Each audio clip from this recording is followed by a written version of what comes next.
प्रवास जीवनाचा इथं प्रत्येकाला करायचा. प्रवास जीवनाचा इथं प्रत्येकाला करायचा. इच्छा असो वा नसो शेवटापर्यंत न्यायचा. प्रवास जीवनाचा इथं प्रत्येकाला करायचा. इच्छा असो वा नसो शेवटापर्यंत न्यायचा. नमस्कार रसिक श्रोते हो, मी विद्या पुन्हा एकदा आजच्या व्हिडिओत आपण सर्वांचं अगदी मनस्वी स्वागत करते. रसिक हो, खरं तर आपण सहज बोलताना अगदी सहज म्हणतो की आयुष्य क्षणभंगुर आहे, आयुष्याचा भरोसा नाही. पण खरंच आयुष्य खरंच इतकं क्षणभंगुर आहे का हो? खरंच विचार व्हायला हवा. कारण आयुष्य छोटं मोठं यांनी फारसा फरक पडत नाही. कारण जीवन हा एक प्रवास आहे, पण तो किती आहे, कुठंपर्यंत आहे, कसा आहे हे आपल्यापैकी कुणालाच माहीत नाही. आणि तरी हा प्रवास प्रत्येकाला करणं आहे, कारण तो अटळ आहे. आणि म्हणूनच आपल्याला अनभिज्ञ असणारा हा जीवनाचा प्रवास कसा असेल, कसा असावा याची थोडीशी वास्तवाशी निगडीत अशी कविमनाची कल्पना प्रवास जीवनाचा. प्रवास जीवनाचं इथं प्रत्येकाला करणं आहे. प्रवास जीवनाचं इथं प्रत्येकाला करणं आहे. इच्छा असो वा नसो प्रवासात निरंतर राहणं आहे. इच्छा असो वा नसो प्रवासात निरंतर राहणं आहे. अनेक अडचणी येणार, परीक्षा आपली घेणार. अनेक अडचणी येणार, परीक्षा आपली घेणार. सोबती कोणी नसणार. सोबती कोणी नसणार, मनी भीती उमटणार. सोबती कोणी नसणार, मनी भीती उमटणार. पण जीवन एक प्रवास आहे हे एकदा ध्यानी घ्यावं. पण जीवन एक प्रवास आहे हे एकदा ध्यानी घ्यावं. आणि येणाऱ्या संकटांना अगदी हसत हसत सामोरं जावं.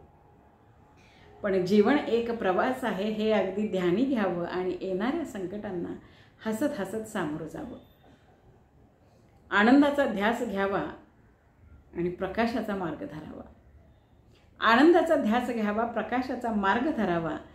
जरी झाला काळोख तरी आत्मविश्वासाचा दीप तेववावा.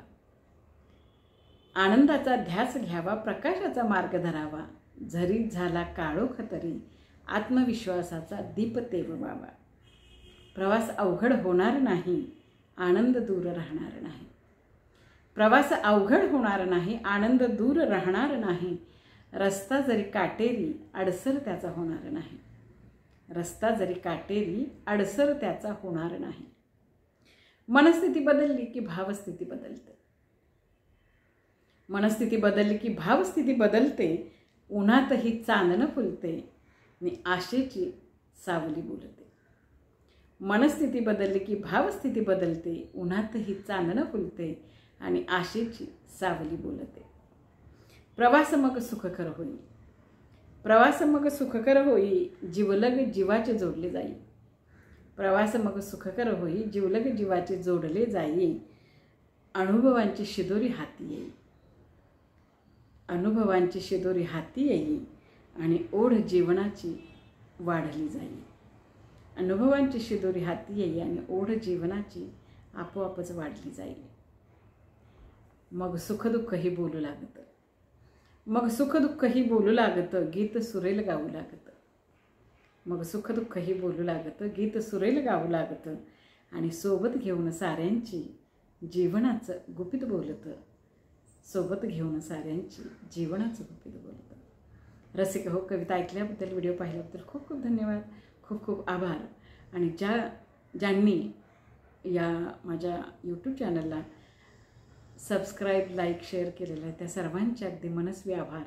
आपल्या या शुभेच्छा आणि आशीर्वाद कायमच माझ्यासोबत राहू देत, आपल्या चॅनलसोबत राहू देत या सदिच्छेसह इथंच निरोप घेते. लवकरच भेटूया पुढच्या व्हिडिओत. तोपर्यंत नमस्कार.